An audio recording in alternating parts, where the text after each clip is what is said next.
Hello hi नमस्कार. चला एकदा सगळ्यांचं मनापासून स्वागत करते माझ्या एक नवीन ब्लॉग मध्ये. तर आम्हाला बाहेर जायचं होतं, 5 वाजलेत. राजूच्या पप्पाला सुट्टी होती म्हणून आम्ही बाहेर जातोय आणि कुठं जाते ना पुढे तुम्हाला ब्लॉग मध्ये मी दाखवणारच आहे. पण आता सध्या तरी आम्हाला आवरायचंय, म्हणजे माझं आवरून झालंय. अजून चहा वगैरे घ्यायचा आहे, दोघं बापले काय आवरायचं बाकी आहे अजून. तर त्याच्यानंतर आम्ही निघणार आहे. कुठं जाणार आहे पुढे मी तुम्हाला दाखवेलच आणि सांगणार पण आहे. तर नक्की शेवटपर्यंत हा माझा ब्लॉग बघा. तर चला आता मी पण आवरून घेते एकदा. तर घरीच आम्हाला 5 वाजले होते, पण चहा घेणं खूप गरजेचं असतं का आता खूप थंडी आहे. थंडीमध्ये असं वाटतंय की चहा पिऊनच जायला पाहिजे बाहेर कुठे पण. तर इथं मस्त चहा बसून घेतला आम्ही आणि त्याच्यानंतर राहिलं होतं आता आवरायचं, म्हणजे माझं तर झालेलंच होतं. पण चहा वगैरे घेतली होती ना, त्याचे भांडे खूप मोठे पडलेले होते, तेही घासून काढले. का आता तसं मी सोडून जाणार नाही किचन, मला स्वच्छ पाहिजे आणि त्याच्यानंतरच मी घराच्या बाहेर पडते. का आता तिथून आल्यावर ते भांडे बघून खूप आळस येतो आपल्याला. स्वच्छ करून गेलो तर कधीच आळस येणार नाही. तर सगळं आवरून झालं आणि त्याच्यानंतर आता निघायचं होतं. राजवीरला काय आमच्यासोबत यायचं नसतं, त्याला त्याची मावशीकडे जायचं होतं, पण आम्ही त्याला जाऊ दिलं नाही. म्हणून तो नकोच म्हणत होता. नंतर त्यालाही कसं तरी तयार केलं आणि नंतर आम्ही निघालोय. तर कुठं जाते पुढे तुम्हाला मी सांगतेय. मरणाची थंडी आहे, बाहेर नकोच वाटते, पण म्हटलं चला आपल्याला बघायचंच आहे आणि एवढ्या जवळ आहे तर आपण जात नाही हे चांगलं वाटतच नव्हतं. म्हटलं चला एकदा बघूनच यायला पाहिजे. तर आम्हाला जायचं होतं खाटूश्याम बाबाचं स्थापना झालेली आहे इथे संभाजीनगर मध्ये. तर म्हटलं चला आपण पण दर्शन करून येऊया. एवढ्या लांब तर आपण जाणार नाही तिकडे, पण म्हटलं इथं जवळ आहे तर आपण जाऊ शकतो. तर आम्हाला एवढं काहीच माहिती नव्हतं कुठं आहेत काय आहे म्हणून.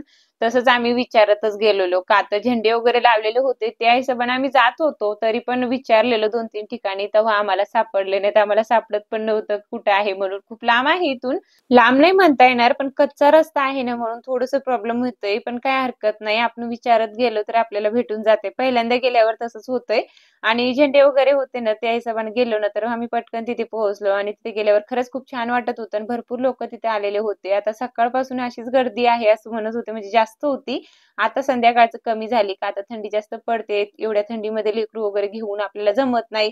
तरी पण आम्हाला तिथे नंबर लावावं लागलं का तर म्हणजे खूपच लाईन मोठी होती. माणसाची वेगळी केली होती तर बायकाची वेगळी होती. तर आम्ही तिथेच उभी राहिलेलो. अर्धा 1 तास आम्ही तिथे लाईन मध्येच होतो. का तर गर्दी जास्त होती. गर्दी जास्त राहिली की मग थोडंसं उशीर आपल्याला लागतोच आणि आम्हाला तिथेच दिवस माळून गेला. लाईट वगैरे त्याने काही लावलेले नव्हते, फक्त तिथे बाबाच्या जवळच होतं. जे खाटूश्याम बाबा आहेत ना त्याच्या वरतीच एक लाईट लावलेलं होतं. त्याच्यानंतर दुसऱ्या ठिकाणी पूर्ण अंधारा कुठ होता. म्हटलं चला पटकन आपण पण निघायला पाहिजे. एकदा दर्शन झाले का मग मनाला पण समाधान वाटते. आणि इतक्या लांब आल्यासारखं दर्शन झाल्याशिवाय आपण जाऊ पण नाही शकत. तर तरी ते ना लगेच अंधार पडायला आलं होतं, पण म्हटलं काय हरकत नाही, आपण थोड्या मिनिटं असं उभी राहू शकतो. आणि तिथं गेल्यावर मला काही व्हिडिओ वगैरे घेता आला नाही, का आता चांगलं वाटत नाही म्हणून लांबूनच मी घेतलं होतं.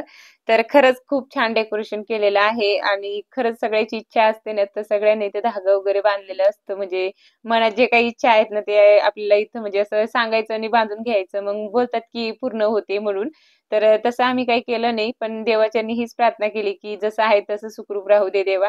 आणि त्याच्यानंतर आहे ना जवळून मी बघा लाईट लावल्यावर काढलं होतं, तर खरंच खूप छान वाटत होतं. तर आमचे तर आता दर्शन झालेलेच होते, आम्हाला निघायचं होतं. लगेच आम्ही तिथून निघालो आणि त्याच्यानंतर घरी आले. आता स्वयंपाक सुद्धा माझं बाकी होतं, ते सुद्धा मला बनवायचं होतं. तर घरी यायला मला 8 वाजले होते. मग त्याच्यानंतर पटकन मी ना फ्रेश झाले, कपडे वगैरे चेंज केले. म्हटलं चला देवपूजा एकदा करून घेते. घरातल्या देवाची पण आपल्याला पूजा करायलाच पाहिजे ना, किती उशीर होऊ द्या.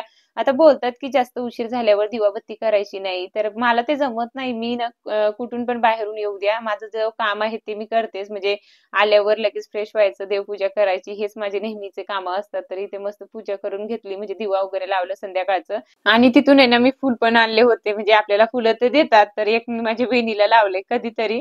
म्हणजे मी कधीच असं गजरा वगैरे सुद्धा आतापर्यंत लावलेलं नाहीये. मला ते एवढं काही म्हणजे आवड नाही किंवा म्हणजे वाटत पण नाही लावायला पाहिजे म्हणून. तर एकच फुल मी इथं लावलं होतं. मला तर चांगलं वाटलं का आता देवाचं पण आहे आणि त्याच्यानंतर देवपूजा सुद्धा मी इथं करून घेतली. म्हटलं चला आता स्वयंपाक राहिलं होतं पटकन बनवून घेते, नाही तर उशीर होऊन जातं. लगेच इथं कणिक वगैरे मळायचं होतं. पाणी पण आमचं आलं होतं, तेच मी इथं भरून ठेवलं होतं. पातेल्यामध्ये पण मी पाणी भरून ठेवते जेणेकरून आपल्याला कमी पडायला नकोय म्हणून. तर इथं मम्मीचं पण कॉल चालू होतं. म्हटलं चला दोन्ही पण कामं करून घेते. मम्मी सोबत किंवा ताई सोबत पण गप्पा मारीत मी असं स्वयंपाक करून घेते. झटपट होऊन जाते, आपल्याला ना वेळच लागत नाही. नाहीतर असं ना खूपच जास्त कंटाळा येतोय. एकट्या माणसाला असं नकोशी वाटते किचन मध्ये, पण कुणी बोलायला राहिले ना तर झटपट होते. पण मी कॉल करून बोलते बरं का. कॉल करून जर आपण बोलत राहिलो आणि स्वयंपाक केल्यानंतर खरंच पटकन होऊन जाते. मी नेहमी तुम्हाला सांगते, मी तसंच करते. तर इथं लगेच कणिक मळून घेतलं आणि आता राहिले होते चपात्या बनवायचे. म्हटलं चला पटापट सगळे बनवून घेते. चपात्या बनवून घेतल्या आणि भाजी मला काही बनवायची नव्हती. का तर राजूचे पप्पा बोलले, की मी बाहेरून आणून देतो. कशाला करत बसती? आता 9 वाजले. कधी तुझं स्वयंपाक होणार? असं तसं त्याचं चालू होतं. म्हटलं ठीक आहे आणून घ्या. मग मी चपात्या बनवून घेते. चपात्या इथं मस्त बनवून घेतले आणि बाहेरच्या चपात्या आम्हाला जमत नाही. ते वेगळेच असतात. म्हणजे एकदम कोरड्यात तेल वगैरे काही राहत नाही त्याला. तर आम्ही ते खातच नाही कधीच. घरीच मी बनवते. पार्सल आणलं भाजी तर मग चपात्या माझ्या घरच्याच असतात आणि चपात्याला जास्त वेळ लागत नाही. झटपट होऊन जाते. त्याच्यानंतर आता जेवण करायचं होतं. तर मी माझ्यासाठी भेंडीची भाजी केलीच होती. त्याने पार्सल आणली होती तीच खाल्ली. तर चला इथं सेंड करते.